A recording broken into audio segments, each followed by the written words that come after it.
Who is Barack Hussein Obama? We know he is not a natural-born citizen, as required of a president by the Constitution. At best, with a father who was a Kenyan citizen, he was born with dual citizenship.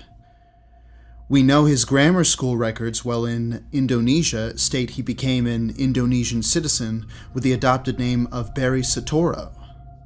In 2008, when questions surrounding Obama's citizenship filled the news cycle, the Obama campaign supposedly answered all critics by releasing the so-called short-form birth certificate.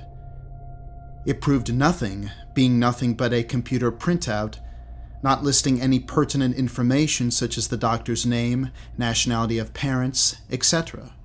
Calls for the original long-form birth certificate were ignored. There were dozens of legal challenges to Obama's eligibility. All of the challenges were treated by the courts as a circus sideshow, not as it should have been, as a potential constitutional crisis. We were told that the short-form birth certificate was the only birth certificate that existed.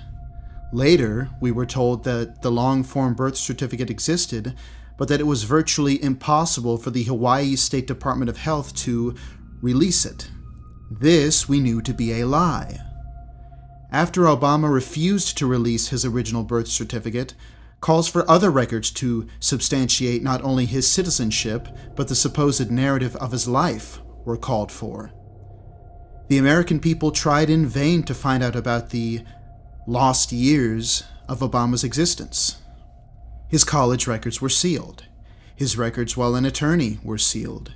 His records while a state senator were supposedly lost.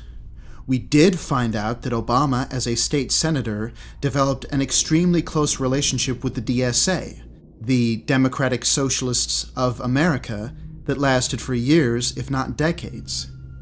In 1996, the DSA backed Obama for Illinois State Senate. In 2000, the DSA continued to support Obama, this time when he was running for Congress.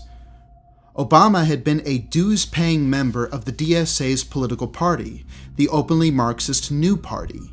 In fact, we knew through New Party documents the exact day Obama joined, January 11, 1996.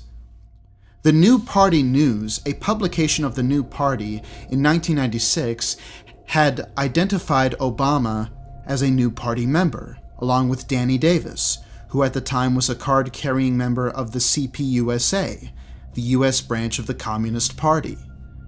We did find out that while there is a record of Obama graduating from Columbia University, at a recent 30-year reunion, not one single student remembered Obama. Furthermore, a retired history professor, Henry Graff, whose classes Obama would have had to take in order to graduate, says Obama never attended Columbia.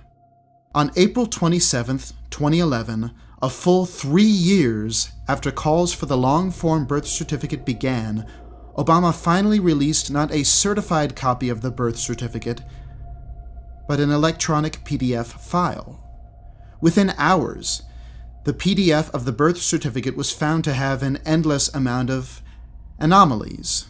Multiple layers, 8 different fonts, bitmap versus grayscale, misspelling on the registrar's stamp, just to mention a few of the dozen or so problems. After being petitioned by his constituents to look into Obama's birth certificate, Arizona Sheriff Joe Arpaio assigned a team to forensically examine the PDF birth certificate. The result was that he would find that not only was the birth certificate a forgery, but Obama's selective service form was forged as well. We are prepared today to say we believe probable cause exists indicating that forgery and fraud may have been committed, not only in President Obama's long-form birth certificate, but more disturbing evidence suggests that another fraud may have been committed regarding his selected service registration card. At the very least, I can tell you this. Based on all of the evidence presented and investigated, I cannot, in good faith, report to you that these documents are authentic. My investigators believe that the long-form birth certificate was manufactured electronically and that it did not originate in a paper format as claimed by the White House. Almost from day one of his presidency, Barack Hussein Obama began to bankrupt this country with a massive trillion-dollar stimulus, trillion-dollar bank bailouts, billions in loans to his cronies for so-called green energy, companies like Solyndra that quickly went bankrupt. Obama shoved socialized healthcare down the throat of America, a program that is driving up the cost of health insurance and is projected to cost almost $2 trillion just in the first decade. Obama has continually tried to disarm the American public, attempting to nullify the Second Amendment through a phony so-called assault weapons ban, not to mention trying to sidestep Congress by illegally signing the United Nations Small Arms Treaty. This so-called treaty will put technocratic regulations above the Constitution. Obama shipped guns to Mexican drug cartels in the Fast and Furious program in order to blame the increase in drug cartel violence on American gun dealers in order to limit our Second Amendment rights. Included in the thousands of guns shipped to Mexico are the weapons used to murder Border Patrol agent Brian Terry and ICE agent Jaime Zapata. Obama is in the strictest sense of the term an accessory to murder. Obama has targeted his enemies with the IRS, the Tea Party, pro-life groups, any group or person that opposes his radical leftist policies. Obama has targeted the press, including Fox News and the Associated Press. Obama has taken the so-called Patriot Act to an unimaginable Orwellian level.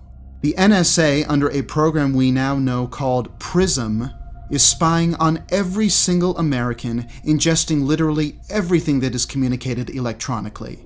Phone calls, email, text, Facebook posts, Skype, travel records, even credit card transactions and banking records. Obama has no regard for the American people. Obama has no regard for the rule of law. Obama has no regard for the Constitution. Barack Hussein Obama, or Barry Soetoro, or whatever his real name is, should be removed from office immediately, should be impeached for high crimes and misdemeanors now, today.